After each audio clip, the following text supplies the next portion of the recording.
What's going on, guys? Breaks the Mind's back with yet another video. Okay, so today I've decided to cover the subject of role-playing. Now, of course, in this thing I'm not going to go in crazy depth, but what I am going to do is I'm going to give you an outline as to what you need to think about when you go to step forward to do those role-playing. So I've made a massive list here as to all the things that you need to do. So I'm going to be looking down periodically, and I'm going to tell you what you need to do. So let's start out with defining what is role-playing. Role-playing, I'm sure this is like a dumb question, but you have to understand that when you role-play, you're playing another role. A lot of people, they get caught up in this idea of playing a character, but they end up playing themselves, or they end up putting part of themselves into that character as they're playing.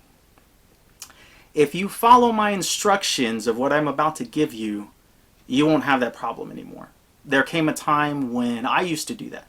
I used to come and I used to play my characters, and I thought that if I played my character, this is exactly, I was going to have a part of me in it, but I figured out that that's not the case anymore.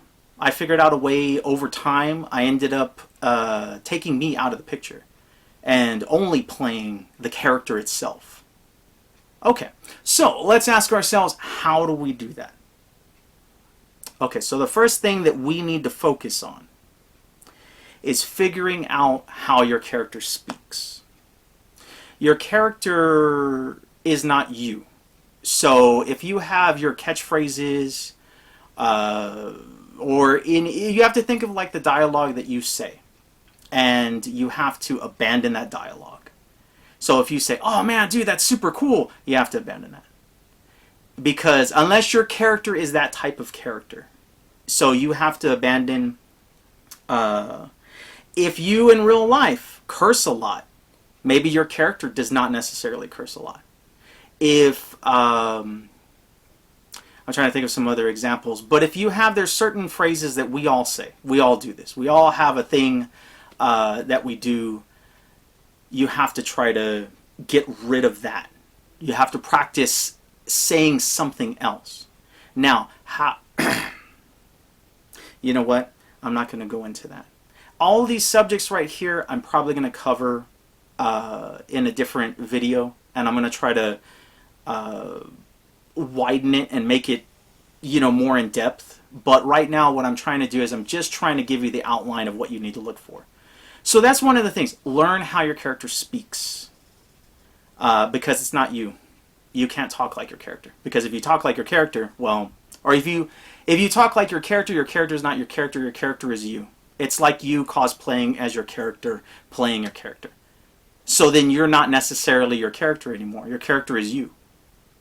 So you have to try to form a different speech pattern. It could also mean, talking slowly, just, again, doing different catchphrases, or no catchphrases at all, or none of those types of things. Okay. So the other thing that you can do is role-playing with a voice behind it. Switching your vocals and such, things like that. But the thing is that you don't have to do a voice. I know voices are ridiculously hard to do. The best thing you can do if you don't want to do a voice is at least change your voice to something a little bit, maybe a little bit of a deeper tone or a slightly higher pitch. Just change the pitch of your voice, and this will give you a little bit of a difference in your character. I suggest looking at the picture of your character, or if you have a picture, or thinking of the description in mind of your character, and that'll kind of determine what kind of voice that character might have. Okay, but above all else, you go beyond that. Say if you didn't have a voice and you just came with your normal voice. Your character is technically real in the realm of that world. And as real people, we have emotions. So that means your character is going to have emotions as well. So you have to figure out what kind of feelings, or your vocals, depending on what's going on in a scene, you have to express that through your character. So that's something. So even if you don't come up with a voice, that is something that you have to have. If you want to again experience the game as I suggested in my other video, that's what you have to do. You have to get this idea that again, it's all about I am someone else. I am not myself. So your character has to have those emotions tied to the event. Don't do this thing. I mean, you can do this, but if you do it this way, then you're not going to get that depth role playing that really gets you that grip on everything. Which is to say, where you go out and you actually tell everybody that my character feels this way, my character does this type of stuff. My character is very angry and he walks away in a huff and all that type of stuff. Instead, role play that. Give that go. You don't have to literally get up and walk away in a huff, but give it something that signifies, hey, I'm not happy, and role play that through your character. So that you'd be role playing emotions. So role play emotions, because I guarantee that's going to take yourself up to a higher level, just by doing that. Okay, when you start delving into emotions, what happens with a lot of people is that they want to use their own emotions as the backbone of them role-playing emotions for their character. You can't do that. If you're going to go down this route, and you're going to go like what I suggested here, and try to get that depth role-playing, you have to try to make a character version of your emotions. And I know that sounds freaking weird, but that's something that you have to try to do. You have to take your character, know your character really well, and ask yourself, if my character was going to get angry, what would they sound like? If my character was going to get, or be very happy about something, what would they sound like? Every character, just like every person in real life, is going to sound completely different from each other.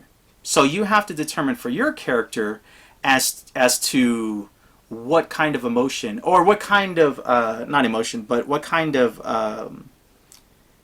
what is their emotion going to look like on that character? It's not going to be you.